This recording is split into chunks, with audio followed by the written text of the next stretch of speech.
बुलाया गया था और उस कंपनी में हमारे प्रधानमंत्री जी अवेलेबल थे। उस स्टार्टअप इंडिया के प्रोग्राम के तहत महाराष्ट्र से एकमात्र हमारे एमडी अभिषेक बर्मन जी को उस मीटिंग में बुलाया गया था। उस मीटिंग के अंदर उन्होंने सारी स्टार्टअप की कंपनियों को देखा और सबसे वो मिले, तो उनके दिमाग में एक नई उपज सोच खड़ी हुई कि हम नॉर्मली आज तक जितने भी स्टार्टअप के कंसेप्ट देखते हैं वो बेसिकली एक किसी विशेष फील्ड में काम करते हैं। ओयो होटल के फील्ड में काम करता है, उबेर ओला टैक्सी के फील्ड में काम करते हैं, फ्लिपकार्ट अमेजोन मार्केट में सर्विस प्रोवाइडिंग पोर्टल प्रोडक्ट का काम करते हैं। तो उनके मन में एक सवाल खड़ा हुआ कि अगर हम कुछ ऐसा पोर्टल खड़ा कर दें जिसमें सारी सर्विस एक ही जगह मिल जाए तो हम तो बहुत बड़ा इतिहास लिख सकते हैं। इस सोच के साथ हमारे आदरणीय एमडी साहब श्री अभिषेक बर्मन जी ने अपना एक प्रोजेक्ट तैयार किया। उस प्रोजेक्ट का नाम है नेक्स्ट मनी।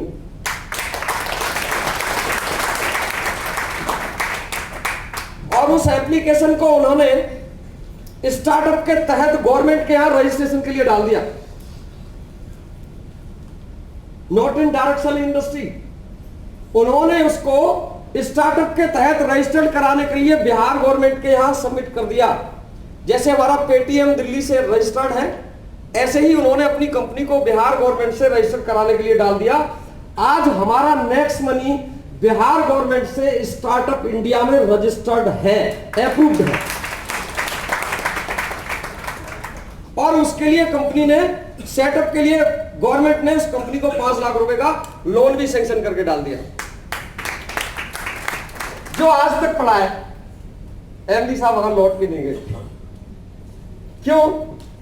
उसी पीरियड में हमारे इंडियन गवर्नमेंट ने डायरेक्ट सेलिंग इंडस्ट्री के लिए गाइडलाइंस इशू कर दी। आप अगर याद करें सन 2014 का समय, तो वो डायरेक्ट सेलिंग इंडस्ट्री के लिए बड़ा ही दुखद वक्त था। 2014 के आसपास डायरेक्ट सेलिंग इंडस्ट्री लगभग तबाह होने की स्टेज पर खड़ी थी। पूरी इंडस्ट्री में तहलका मचा हुआ पड़ा था। ऐसा लगने लगा था कि शायद गवर्नमेंट इंडिया में डायरेक्ट सेलिंग इंडस्ट्री को छोड़ेगा ही नहीं किसी कीमत पर।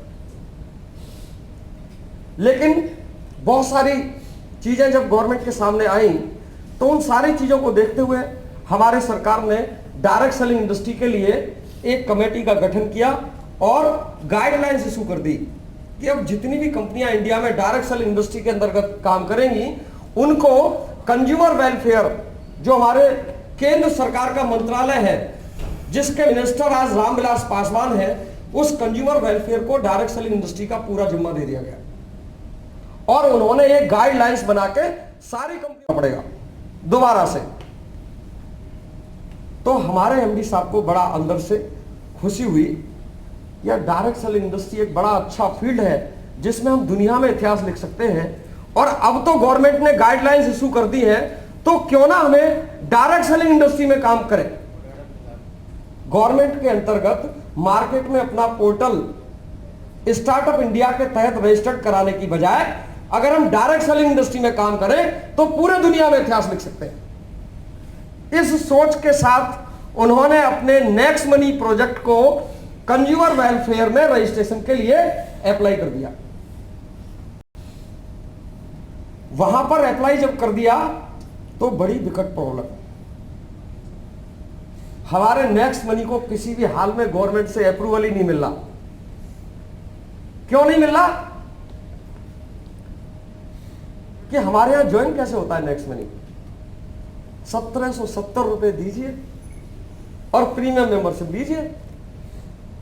और गवर्नमेंट क्या कहती है? ये क्या तरीका है? आप पब्लिक से 1770 रुपए लेते हो, देते क्या हो? What is your product? आपका प्रोडक्ट क्या है? कंपनी कहती है जी सर्विस, गवर्नमेंट कहती है ये भी कोई प्रोडक्ट होता है? ये क्या प्रोडक्ट होता है? गवर्नमेंट किसी भी हाल में सर्विस को प्रोडक्ट मानने के लिए तैयार नहीं, और हमारी कंपनी को किसी कीमत पर रजिस्ट्रेशन नहीं मिल रहा। 18 महीने हमारे एमडी साहब ने दिल्ली कंज्यूमर मिनिस्ट्री के जूते घिस दिए अपने राउंड लगा लगा के, लेकिन वहां किसी भी हाल में उनको यह समझ में नहीं आया कि सर्विस भी एक प्रोडक्ट है। उन्होंने विदेशी बहुत सारी कंपनियों के रजिस्ट्रेशन ला के दिखाया कि देखो विदेश में बहुत सारी कंपनियां हैं जो सर्विस फील्ड में काम करती हैं और वो भी प्रीमियम मेंबरशिप लेती हैं। फ्लिपकार्ट अमेजोन को दिखाया कि देखो फ्लिपकार्ट और अमेजोन भी सर्विस प्रोवाइडिंग पोर्टल है और ये प्रीमियम मेंबरशिप भी देते हैं।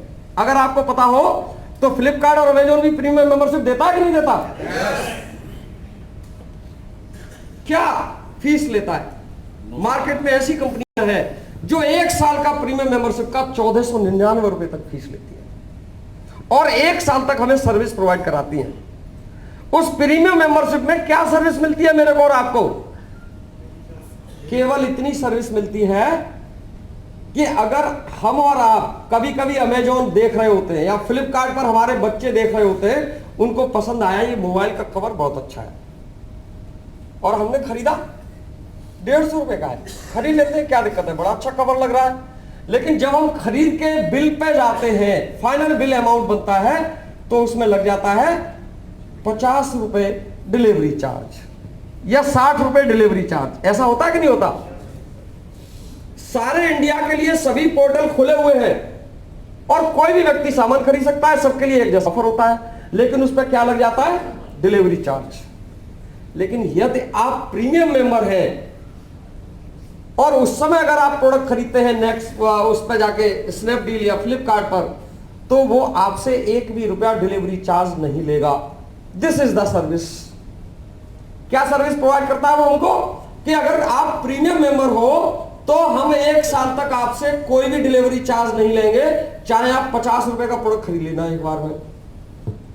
This is the service. इसके अलावा प्रीमियम मेंबर्स को कुछ ऑफर भी एक्स्ट्रा मिल जाते हैं, यह सर्विस देता है और इसके लिए वो पोर्टल्स हमसे 1499 रुपए 1 साल का प्रीमियम मेंबरशिप का फीस ले लेते हैं। ओवरऑल 1.5 साल के अंदर हमारे एमडी साहब कंज्यूमर वेलफेयर को यह समझाने में समर्थ हुए कि yes, service is also product. और आज सबसे बड़ी खुशी की बात यही है कि आपने एडवांस ताली बजा दी कि आज हमारी कंपनी में ज्वाइनिंग का पैकेज वही प्रीमियम मेंबरशिप है और that is 100% approved by the government. Direct selling industry में लाइन लगा के कंपनियां हैं और वो अपने ज्वाइनिंग के पैकेज बेचती हैं और जब मर्जी आए तब पैकेज को बदल भी लेती हैं। होता है कि नहीं ऐसा? लेकिन हमारे यहां ना तो कोई पैकेज है, ना कुछ बदला जा सकता है। गवर्नमेंट के यहां एक ही हमारा ज्वाइनिंग पैकेज है, that is only premium membership, और ये कभी भी नहीं बदला जा सकता और 100% लीगल है। This is the unique. हम जो फीस पे करते हैं 1770 रुपए, वो प्रीमियम मेंबरशिप की फीस पे करते हैं।